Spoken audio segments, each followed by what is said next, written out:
श्री राहुल गांधी जी द्वारा संबोधित की जा रही अखिल भारतीय कांग्रेस कमेटी की इस विशेष पत्रकार वार्ता में आप सबका स्वागत है। मेरे साथी श्री राजीव गौड़ा, जो हमारे रिसर्च डिपार्टमेंट के प्रमुख हैं और जिन्होंने और जिनके मेहनतकश साथियों ने कोविड के ऊपर कोविड मिसमैनेजमेंट की एक व्यापक रिपोर्ट अखिल भारतीय कांग्रेस कमेटी की ओर से बनाई है, जिसमें यह बताया गया है कि किस प्रकार से हिंदुस्तानियों की जिंदगी को खतरे में डाला गया। हमने आदरणीय श्री राहुल गांधी जी से अनुरोध किया कि ये रिपोर्ट उनके द्वारा जारी की जाए, क्योंकि पहले दिन से ही देश में कोरोना के संकट को लेकर राहुल जी ने ये मामला उठाया है। बगैर किसी विलंब के मैं सीधे श्री राहुल गांधी जी से अनुरोध करूंगा कि वो इस रिपोर्ट की प्रतिलिपि रिलीज करेंगे, जिसकी कॉपी हम आपको भेज देंगे। और राहुल जी कोरोना की मिसमैनेजमेंट और भविष्य को लेकर अपनी बात रखेंगे। आदरणीय श्री राहुल गांधी जी। धन्यवाद रणदीप। नमस्कार। कोविड की समस्या आप सब जानते हैं। देश को जो दर्द पहुंचा, लाखों लोगों की मृत्यु हुई, कोरोना ने क्या किया पूरा देश जानता है। हमने ये व्हाइट पेपर थोड़ा डिटेल में तैयार किया है और इस व्हाइट पेपर के 2-3 लक्ष्य हैं। इसका लक्ष्य फिंगर पॉइंटिंग नहीं है। इसका लक्ष्य ये नहीं है कि सरकार ने ये गलत किया। हम गलती को इसलिए पॉइंट आउट कर रहे हैं क्योंकि हम जानते हैं कि आने वाले समय में इन गलतियों को करेक्ट करना होगा, ठीक करना होगा। 2-3 चीजें हैं। पूरा देश जानता है कि सेकेंड वेव से पहले हमारे साइंटिस्ट्स ने, डॉक्टर्स ने सेकेंड वेव की बात की थी और उस समय जो एक्शन सरकार को लेने थे, जो उनका बिहेवियर होना चाहिए था, वो नहीं रहा। और आपको, पूरे देश को सेकेंड वेव का असर सहना पड़ा। आज हम फिर से वहीं खड़े हैं। पूरा देश जानता है कि थर्ड वेव आने जा रही है। वायरस म्यूटेट कर रहा है और थर्ड वेव आएगी। और इसीलिए हम एक बार फिर कह रहे हैं कि सरकार को थर्ड वेव के लिए पूरी तैयारी करनी चाहिए। जो रिक्वायरमेंट्स हैं, हॉस्पिटल बेड्स की रिक्वायरमेंट्स हैं, इंफ्रास्ट्रक्चर की रिक्वायरमेंट्स है, ऑक्सीजन की रिक्वायरमेंट है, दवाइयों की रिक्वायरमेंट है, जो सेकंड वेव में नहीं की गई थी, उनको थर्ड वेव के लिए बिल्कुल करना चाहिए। तो ये हमारा लक्ष्य है। अंग्रेजी में बोल देता हूं, the purpose of this white paper is not two finger point at the government. The purpose of this white paper is to help the nation prepare for the third wave that is going to come. It is pretty clear that the management of the first wave and the management of the second wave was disastrous. There were some central reasons as to why it was disastrous. We have tried to point out those reasons in our white paper. This is a blueprint on how to react to the third wave which is going to come. It is our intention to provide the government with information and insights on what went wrong. It is pretty clear that the third wave is coming. And I would even go so far to say that you might even have waves after the third wave, because this virus is continuously mutating and changing form, as I said in my last press conference, and as I've been saying from the beginning. So it is important that the government prepares itself for what is going to come. What does it mean to prepare itself? It means have the infrastructure ready, which was not ready in the first and second wave. It means have the oxygen supply that will be required ready. It means have the medicines required ready. The central pillar of fighting COVID is vaccination. And I will have comments to make when you ask me questions on vaccination strategy, but it is very important that we aggressively do vaccinations and cross this bridge of 100% vaccination as soon as possible, because that is the only protection. So I now welcome your questions. Thank you, sir. Before we take questions, sir, we will also like to know from you, maybe hear from you, sir, very briefly, as to where lies the future, sir, and what steps really the government of India take to ameliorate the existing pain. And then, sir, we'll take questions. We've had this white paper is a discussion that has taken place within the Congress structure.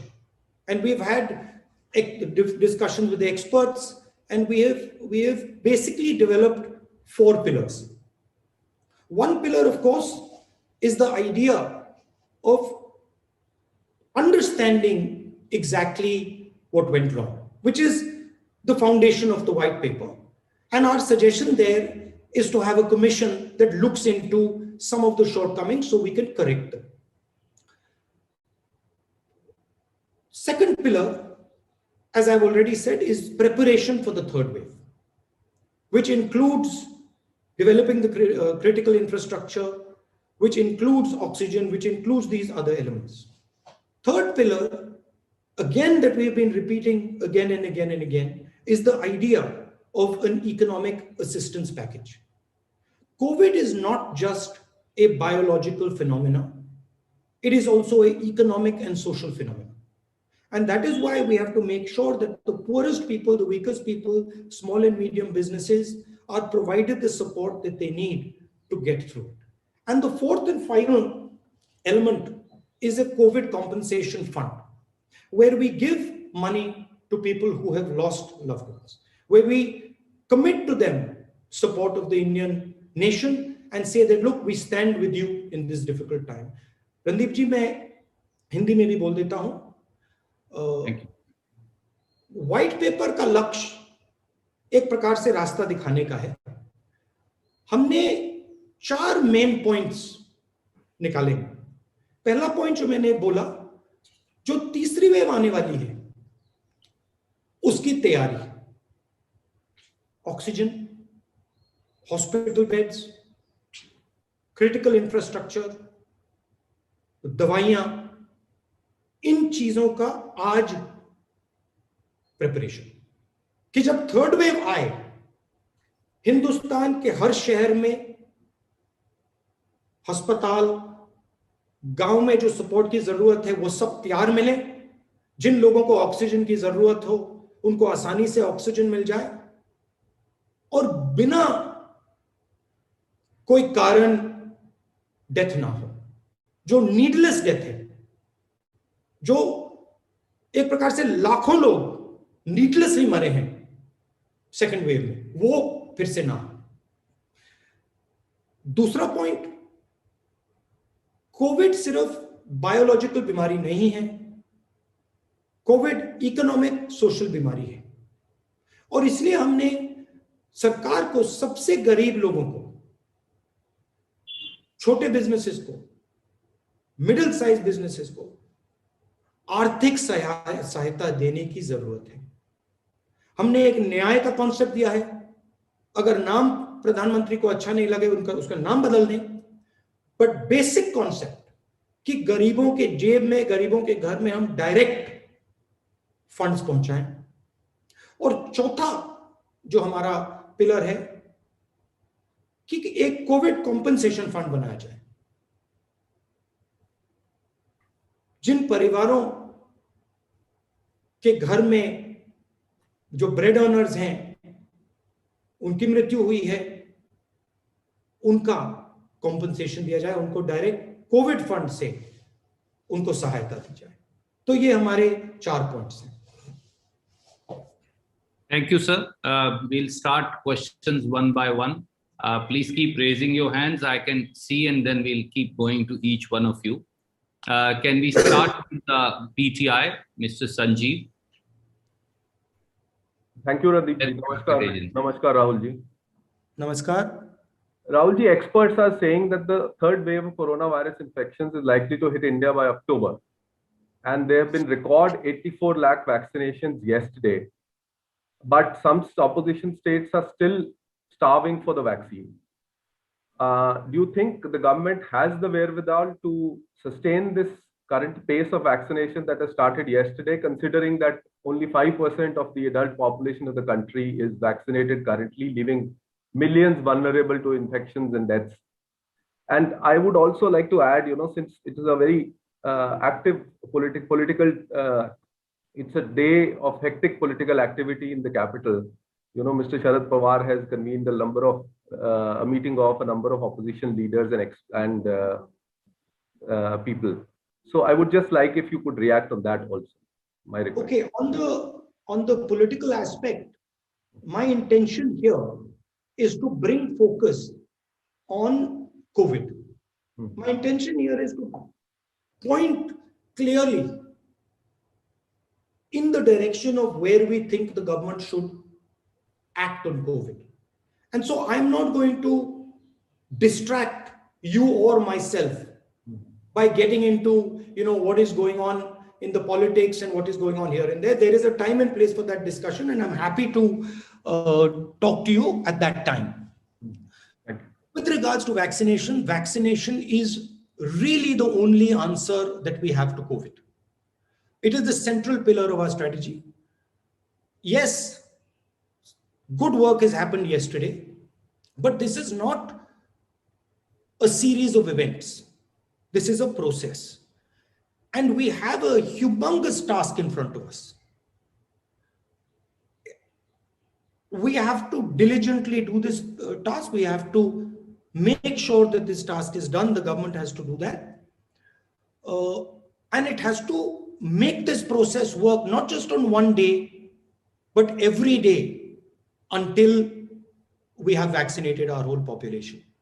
I think the idea of a mission, a COVID vaccination mission, is a good one, where we involve the country and say, okay, as a nation, we have to get this job done. This is what is required. These are the volunteers that need to be trained. And we think about it as a mission. I think that is what my advice would be to the government. Thank you, sir. I will only take the liberty of adding one line, sir, just for the knowledge of our friends here, that we are very happy with the 80 lakh vaccination per day. Highest vaccination record in this country has been 17 crore vaccinations in a single day for pulse polio on February 19, 2012. Of course, then the Prime Minister Dr. Manmohan Singh did not put up his posters. That is the only marked distinction. Coming, sir, to the next point. One point that I would like to make is that the government must treat all states equally. This is a matter of life and death. And the government must not view Indian states as BJP states versus opposition states.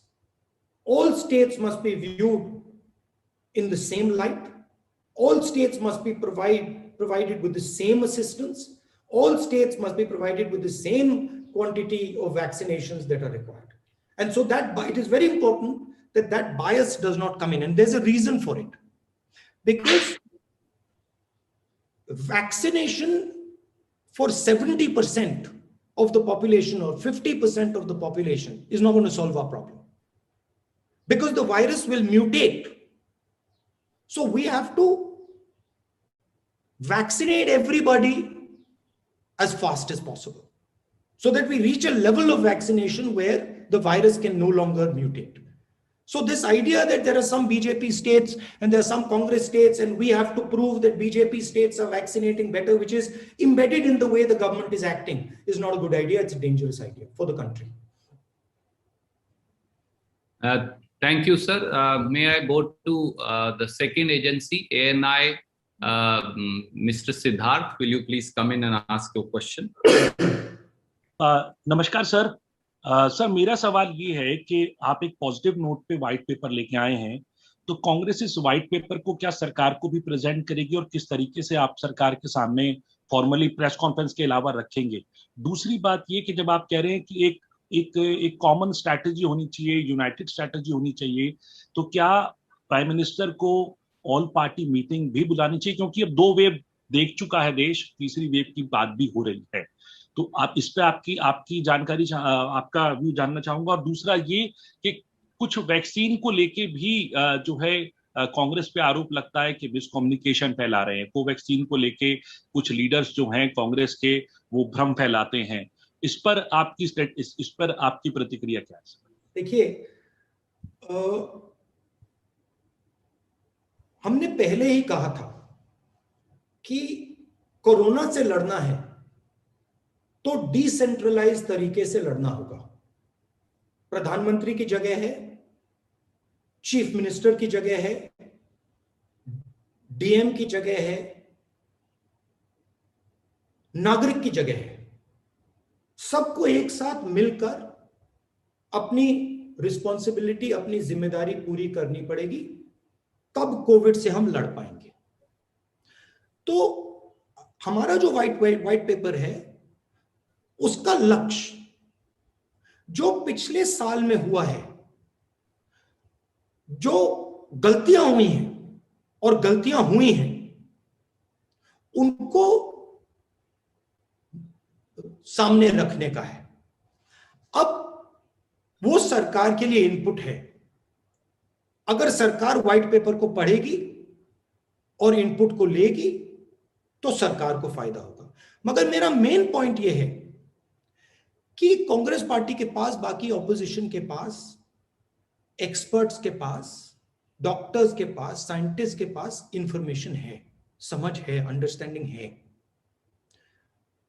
उसका प्रयोग कीजिए, लोगों की बात सुनिए। मनमोहन सिंह जी ने आपसे vaccination पर सुझाव दिए थे, आपने उनका मजाक उड़ाया, आपने अपने मंत्री से उन पे अटैक करवाया, और फिर 2 महीने बाद जो उन्होंने कहा आपने करना पड़ा।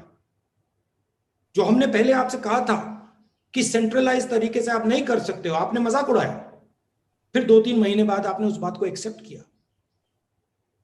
तो ओपन माइंडेड तरीके से यह काम करना है, क्लोज माइंडेड तरीके से काम नहीं करना है, और जो गलतियां हुई हैं उनको एक्सेप्ट करना है, करना पड़ेगा, क्योंकि उनको एक्सेप्ट करने के बाद ही हम सही रास्ते पे चल सकेंगे।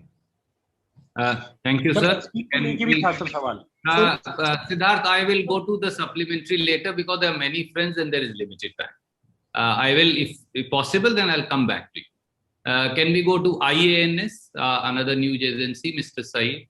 Please ask your question. IANS. Unmute yourself, please. Ji, thank you. Rahul ji, good morning.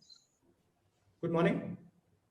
Sir, my question is about the data which has been first and the most important states like Uttar Pradesh and Bihar, where data has been fudged of COVID deaths, and how people will get compensation when there is no data, the data has been fudged, and many people who have died in the second wave have not got even certificates that they have died with COVID.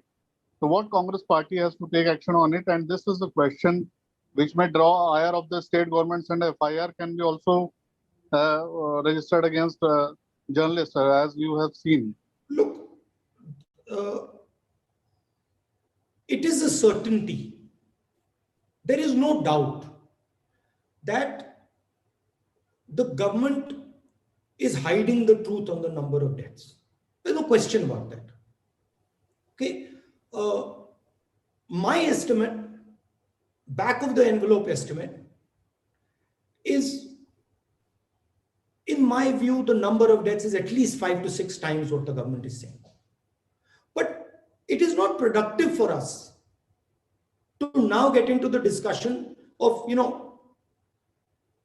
how many people have died. Of course, for compensation, that is critical. And there are ways in which we can figure out that number. But the discussion must not be about the number. The discussion must be, oh, look, what are we going to do next? We can attack the government once we have fought off COVID. We can attack the government on you lied about the number of people. But today the time, because again, I'm repeating myself. If you think the second wave was bad, the third wave is going to be worse. Because the virus is intelligent and it is transforming itself.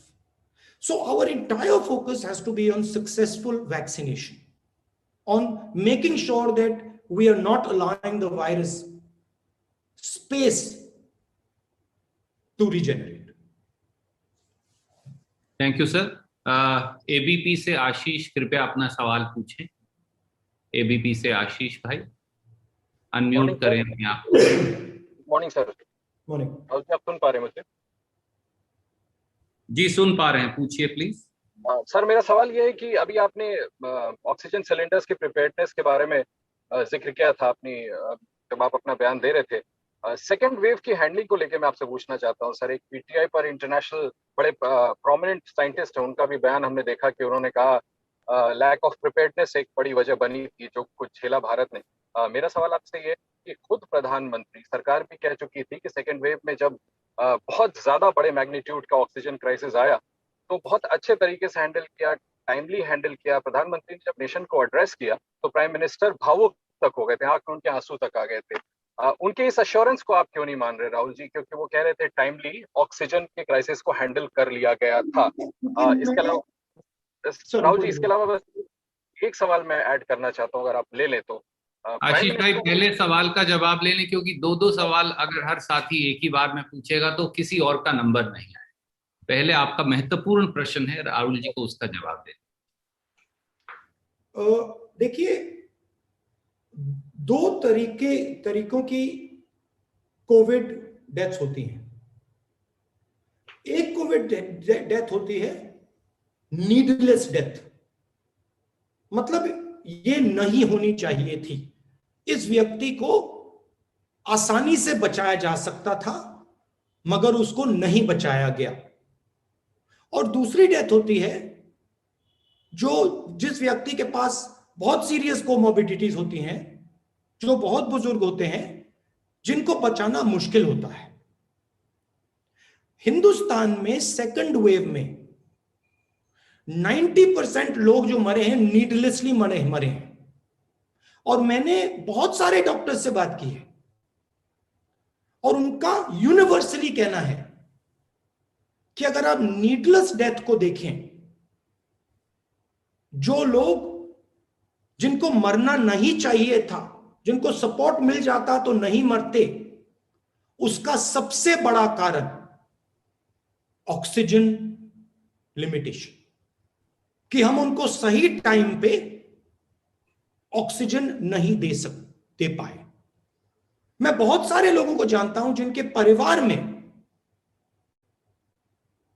उनके माता, उनके पिता, उनके भाई, उनके बहनों की मृत्यु हुई. कारण ऑक्सीजन नहीं दे पाए. इस देश में ऑक्सीजन की कोई कमी नहीं है. जितने ऑक्सीजन की जरूरत ये देश प्रोड्यूस करके दे सकता है. तो जो नीडलेस डेथ्स हुई हैं, प्राइम मिनिस्टर के आंसू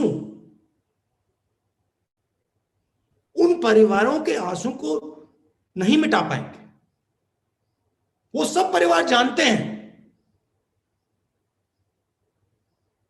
कि जो मेरे परिवार का व्यक्ति, मेरे माता, मेरे पिता, मेरे भाई, मेरी बहन, जब वो मरे,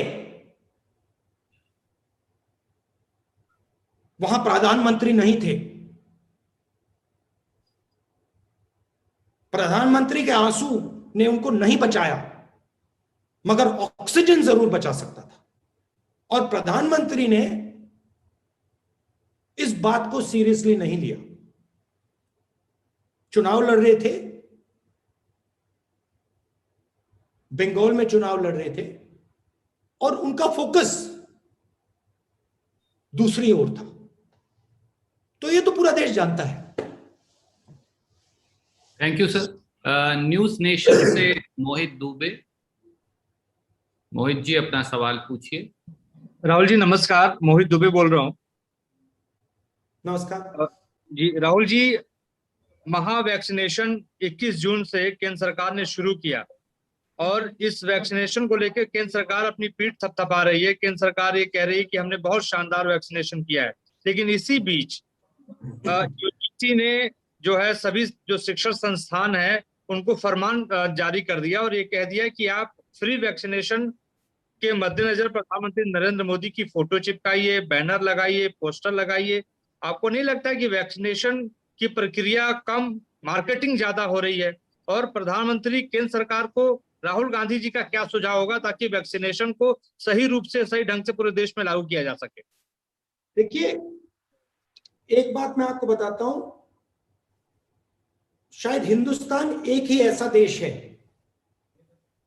जहां पे प्राइवेट हॉस्पिटल में पेमेंट के बेसिस पे वैक्सीनेशन हो रहा है। बाकी देशों में सब जगह फ्री वैक्सीनेशन है। दूसरी चीज जो मैंने पहले कही, प्रधानमंत्री जी पहले भी मार्केटिंग में घुस गए थे। थाली बजाओ, मोबाइल फोन की लाइट जलाओ, कोविड को हमने हरा दिया, बाकी दुनिया में हमने वैक्सीन भेज दी। तो ये पहले भी मार्केटिंग में घुस गए थे और उसका नतीजा देश ने देखा है। लाखों लोगों ने उसका नतीजा देखा है। तो जैसे मैंने कहा, यह सीरियस मामला है। इसकी वैक्सीनेशन की जो प्रोसेस है उसको चालू करना चाहिए, इफेक्टिवली चलाना चाहिए। और ये जो डिक्लेरेशन ऑफ विक्ट्री होती है कि देखो भैया हमने ये कर दिया, हमने वो कर दिया, ये 1 साल के बाद, 1.5 साल के बाद जब कोविड को हिंदुस्तान ने हरा दिया हो तब आप बोलिए। ये अभी टाइम नहीं है। और जैसे मैंने बोला, और मैं 1 साल से बोल रहा हूं, 1.5 साल से बोल रहा हूं, कोविड देश को बहुत जबरदस्त नुकसान पहुंचाएगा।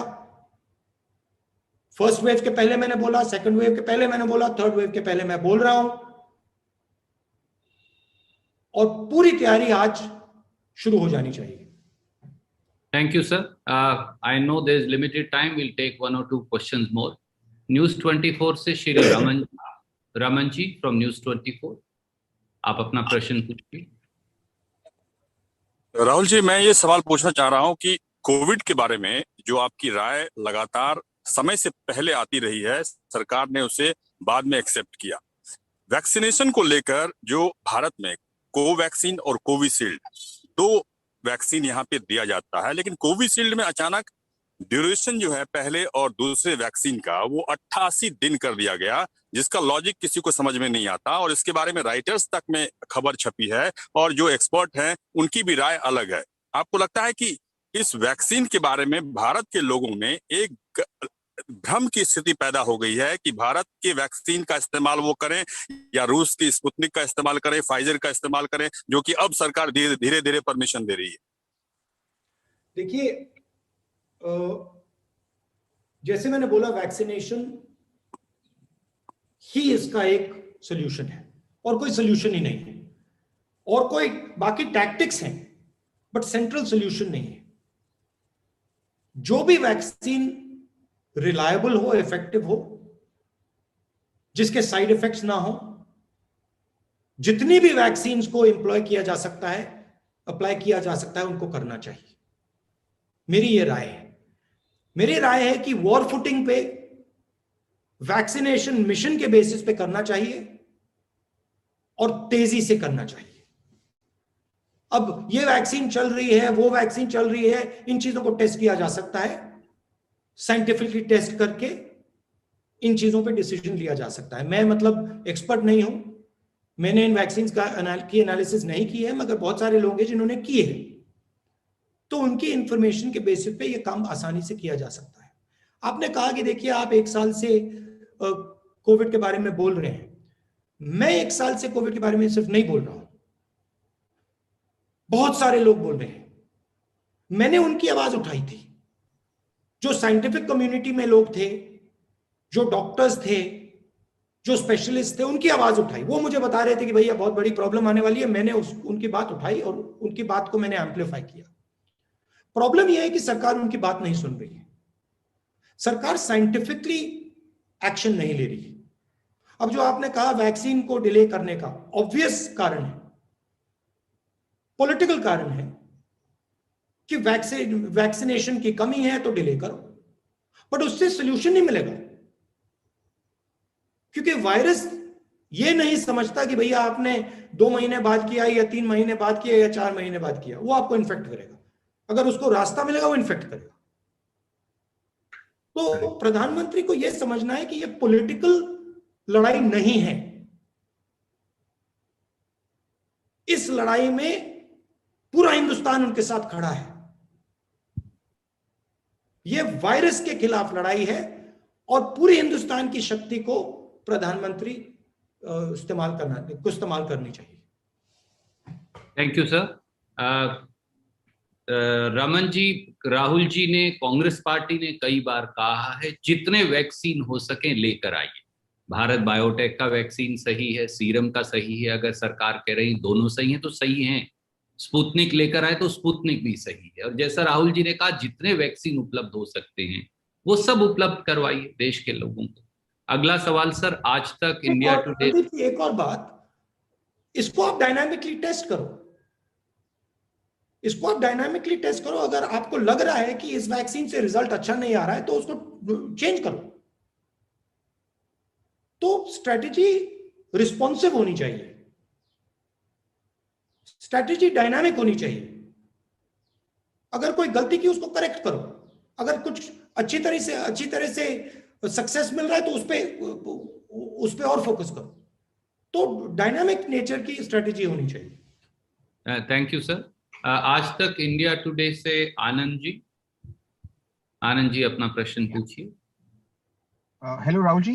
My question is with regard to the Disaster Management Act, under which COVID is a notified disaster, and this act provides a compensation clause, a 4 lakh rupees compensation to the victims and their immediate families. But we've seen in the Supreme Court recently, replying to a PIL, the government submitted an affidavit clearly saying that we cannot provide any such compensation because there is shortage of funds both at the center as well as in the states. How do you see this? Do you see any room for the states to pitch in because the center has completely dragged its feet? I think the center is making 4 lakh crore from taxes on diesel and petrol. It is taking money out of the pockets of people who have lost family members. So I don't understand why the government can't put some money back into their pocket. It is not a question of, some free gift that the government is giving. These families require this money. India requires these families to have money because these families need to be productive. If they lost a family member who used to be an earning member, what are they supposed to do? So I'm 100% for a COVID compensation fund. and I feel that there's no shortage of money because the government is taking money from people every day from petrol and diesel. 4 lakh crores they've taken. Thank you sir. Dainik Bhaskar से मुकेश जी हैं। मुकेश जी, आप अपना सवाल पूछिए। मुकेश जी, अपने आप को unmute करिए। रणदीप, राहुल जी, दैनिक भास्कर से मुकेश कौशिक हूं मैं। 23 करोड़ लोगों को टीके लग चुके हैं और ये नोटिस किया गया है कि कम से कम 2 गुट ऐसे हैं जिनमें वैक्सीन हेजिटेंसी ज्यादा है। महिलाएं बहुत उतनी संख्या में नहीं आगे आ रही है टीका लगवाने के लिए जितना पुरुष आ रहे हैं। दूसरे मुस्लिम समुदाय में भ्रम की स्थिति है टीके को लेकर, कुछ धार्मिक बातें जोड़ दी गई हैं। इन दोनों समुदायों की शंकाओं को का समाधान आप क्या सुझाते हैं और सरकार को क्या करना चाहिए? देखिए,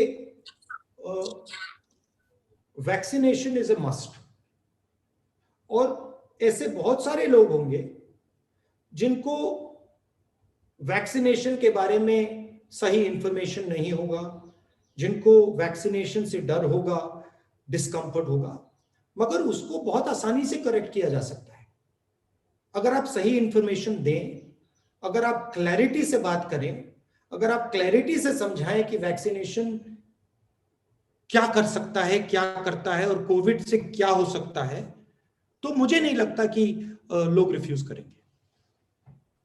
थैंक यू सर। चलाइए ना, एक इफेक्टिव कैंपेन चलाइए। जो मैंने वैक्सीनेशन मिशन की बात की, मिशन मोड पे कीजिए, देश को इन्वॉल्व कीजिए, सबको इन्वॉल्व कीजिए, कहिए कि हमें ये करना है, वॉर फुटिंग पे करना है, हो जाएगा। बहुत बहुत शुक्रिया सर। मुझे पता है कि आपकी और मीटिंग्स हैं और 50 मिनट से हम कई प्रश्नों का सवाल जवाब ले रहे हैं। आज आपकी और सब साथियों की अनुमति से मैं इस पत्रकार वार्ता को यहीं विराम देकर एक बार फिर हमारे मित्र राजीव गौड़ा जी और उनकी पूरी टीम, जिन्होंने इस बेहतरीन रिपोर्ट को कंपाइल किया, बनाया, और आदरणीय श्री राहुल गांधी जी का, सब पत्रकार साथियों का धन्यवाद करता हूं और उम्मीद करता हूं कि आप और आपका परिवार को स्वस्थ और सुरक्षित रहे। बहुत बहुत शुक्रिया सर। धन्यवाद।